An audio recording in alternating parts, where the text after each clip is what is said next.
El 7 de febrero la Asamblea Nacional aprobó con 75 votos la ley orgánica que garantiza la interrupción voluntaria del embarazo en caso de violación.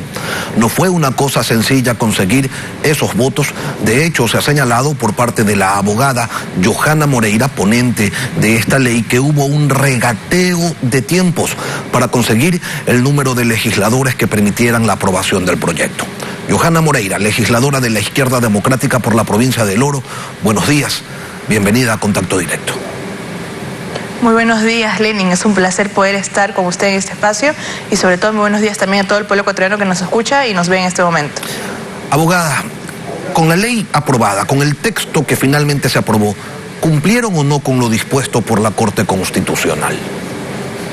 Sí, hemos cumplido con la sentencia de la Corte Constitucional, sin embargo, sentimos que no hemos cumplido realmente con las víctimas de violencia sexual, con aquellas niñas, adolescentes y mujeres que tienen doble o más condiciones de vulnerabilidad, porque esta ley debía ser una ley justa, reparadora y que se ajuste a la realidad de los ecuatorianos, que se ajuste a la realidad de las víctimas de violencia sexual, no solamente de cumplir con una sentencia de la Corte. ¿Y cuál es el carácter de injusticia que contiene esta ley a su criterio? Que estamos dejando muchas víctimas de violencia sexual, aquellas mujeres empobrecidas, aquellas niñas, adolescentes y mujeres que no tienen la oportunidad de darse cuenta a tiempo que están embarazadas y que lamentablemente quedan fuera de tener esa posibilidad de acceder a una interrupción del embarazo en condiciones dignas a través de un sistema de salud pública que las cobije y que les garantice su derecho a elegir. 16 semanas era hacer justicia.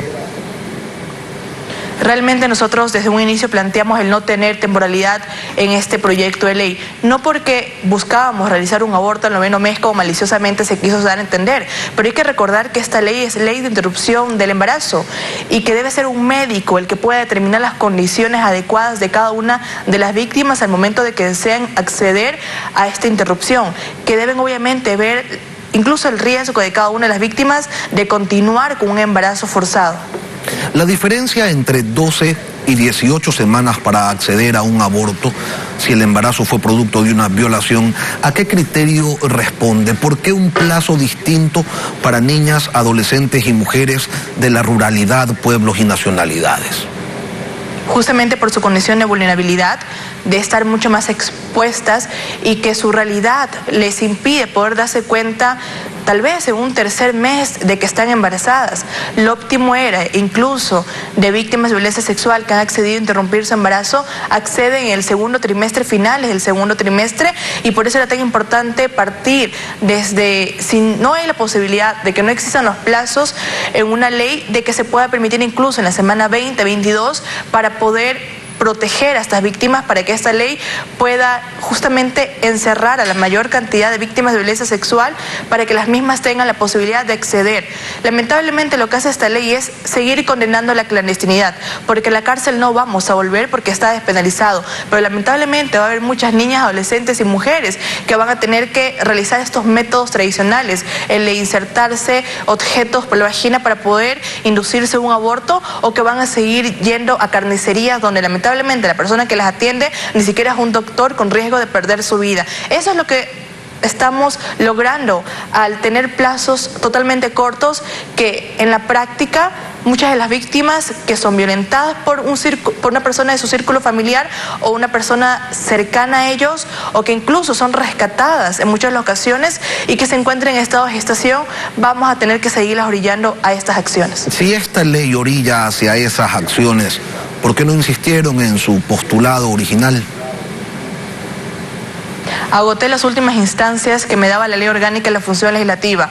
En el primer debate mostramos este informe de mayoría en el cual recogía absolutamente todas las situaciones reales que viven las víctimas de violencia sexual, y por qué la ley debe tener este carácter general en el que podamos acoger absolutamente todas estas condiciones, que no son excepciones, incluso son la gran mayoría.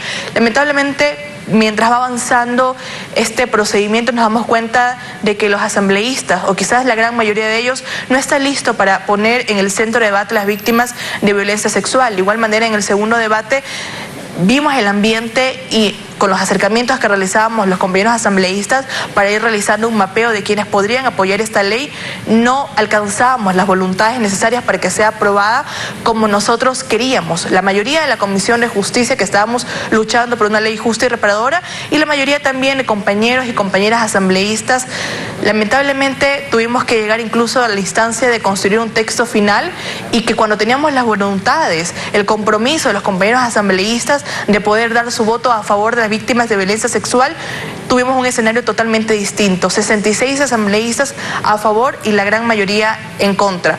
Por eso tuvimos que solicitar a la presidenta de la Asamblea Nacional esa hora para poder realizar las modificaciones, y que en vista de que tenemos un informe de minoría que era totalmente revictimizante, que lamentablemente estaba incluso juzgando a las víctimas de violencia sexual y no dándoles la posibilidad en la práctica de tomar una decisión, tuvimos que hacer incluso lo imposible. No es nada diferente a lo que lamentablemente las mujeres estamos acostumbradas a lo largo de nuestra historia, tener que sacrificarnos, tener lo mínimo con tal de tener algo. Y eso es lo que el pueblo ecuatoriano vio, y eso es lamentablemente lo que las víctimas de violencia sexual tendrán con esta ley. En innumerables artículos la ley habla del derecho a abortar. En el artículo 7, literal C, se señala que es un derecho humano fundamental.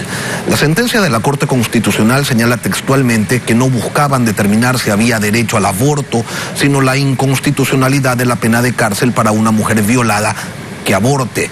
En ese punto, ¿no terminaron yendo ustedes más allá de lo que la sentencia de la Corte Constitucional disponía?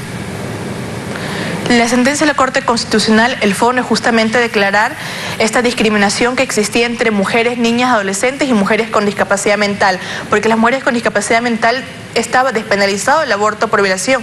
Ellas sí tenían la posibilidad de tomar una decisión al momento de que se encontraban en un estado de gestación. Ese es el fondo de la sentencia de la Corte Constitucional. Los asambleístas tenemos libertad configurativa y construcción legislativa, y por lo tanto debemos siempre tomar decisiones con los mayores estándares de derechos humanos. Esa es la finalidad por la cual estamos en una Asamblea Nacional. Lo que la sentencia te da, obviamente, elementos en los cuales poder ir construyendo una normativa, pero al final del día, a través del debate, a través de los aportes, a través de aquellas comparecencias y de aquellas ponencias, los compañeros asambleístas debemos construir leyes que puedan resolver en la práctica estos lamentables problemas y esta situación que sufrimos las mujeres en nuestro país, que es ser víctimas de violencia sexual. Claro que tenemos el derecho a elegir siempre debe primar. ¿Podría explicarnos los alcances y la aplicabilidad del numeral sexto del artículo 2, en donde se señala que las niñas y adolescentes podrán decidir de forma libre y autónoma sobre la interrupción del embarazo? Se empiezan a tejer algunas teorías alrededor de esto. ¿Qué es lo que buscaban ustedes al poner este literal en este artículo, este numeral? Lamentablemente en nuestro país la mayoría de los casos de violaciones son por un miembro de su círculo familiar. Son las víctimas de violencia sexual quienes deben dar el consentimiento para estos procedimientos, obviamente con toda la información. Si en el momento de acceder a la interrupción del embarazo, la víctima de violencia sexual no tiene acompañamiento de una persona mayor de edad, de un familiar, va a recibir el acompañamiento de un equipo multipartidista, multidisciplinario, de una trabajadora social, de una psicóloga, de un delegado de la Defensoría del Pueblo, del médico que va a realizar el procedimiento.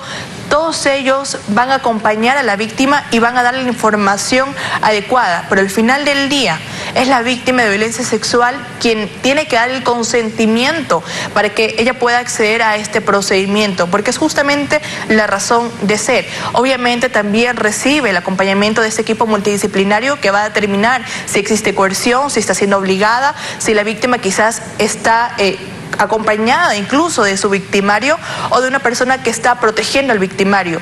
Si podemos determinar estas condiciones, la víctima de violencia sexual no va a volver a su hogar. La víctima de violencia sexual va a ser dirigida a una casa de acogimiento en la cual se va a realizar todo el trabajo que es previo y posterior, justamente para evitar que vuelva a ser violentada y para poder darle la posibilidad a reincorporarse a la sociedad. El presidente, el último viernes en la provincia de Los Ríos, ha dicho que él respeta lo que ustedes han aprobado, pero que él también respeta la vida desde la concepción.